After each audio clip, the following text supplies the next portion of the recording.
1 Kings chapter 9. And it came to pass, when Solomon had finished building the house of the Lord, and the king's house, and all Solomon's desire which he wanted to do, that the Lord appeared to Solomon the second time, as he had appeared to him at Gibeon.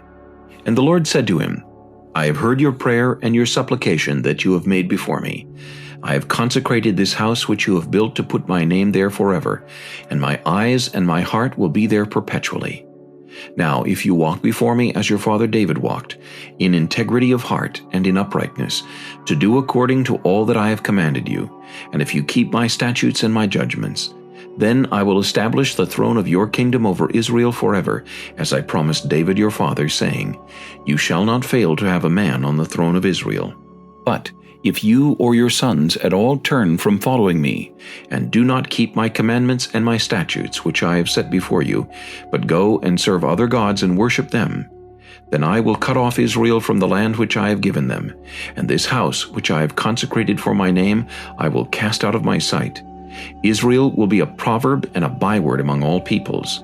And as for this house which is exalted, everyone who passes by it will be astonished and will hiss and say, Why has the Lord done thus to this land and to this house? Then they will answer, Because they forsook the Lord their God, who brought their fathers out of the land of Egypt, and have embraced other gods and worshipped them and served them. Therefore the Lord has brought all this calamity on them. Now it happened at the end of 20 years, when Solomon had built the two houses, the house of the Lord and the king's house. Hiram, the king of Tyre, had supplied Solomon with cedar and cypress and gold, as much as he desired, that King Solomon then gave Hiram 20 cities in the land of Galilee. Then Hiram went from Tyre to see the cities which Solomon had given him, but they did not please him. So he said, What kind of cities are these which you have given me, my brother? And he called them the land of Cabul, as they are to this day. Then Hiram sent the king 120 talents of gold. And this is the reason for the labor force which King Solomon raised, to build the house of the Lord, his own house, the Millo, the wall of Jerusalem, Hazor, Megiddo, and Gezer.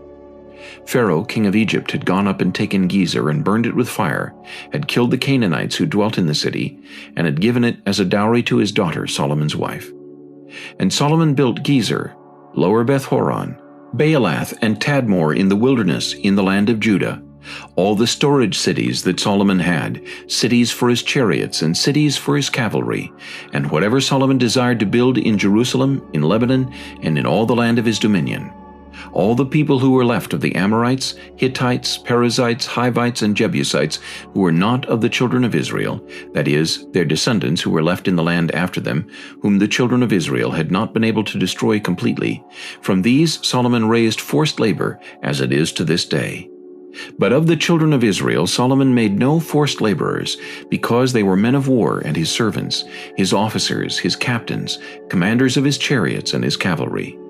Others were chiefs of the officials who were over Solomon's work, 550 who ruled over the people who did the work. But Pharaoh's daughter came up from the city of David to her house which Solomon had built for her. Then he built the Millo. Now 3 times a year Solomon offered burnt offerings and peace offerings on the altar which he had built for the Lord, and he burned incense with them on the altar that was before the Lord. So he finished the temple. King Solomon also built a fleet of ships at Ezion-Geber, which is near Elath, on the shore of the Red Sea in the land of Edom. Then Hiram sent his servants with the fleet, seamen who knew the sea, to work with the servants of Solomon. And they went to Ophir and acquired 420 talents of gold from there, and brought it to King Solomon.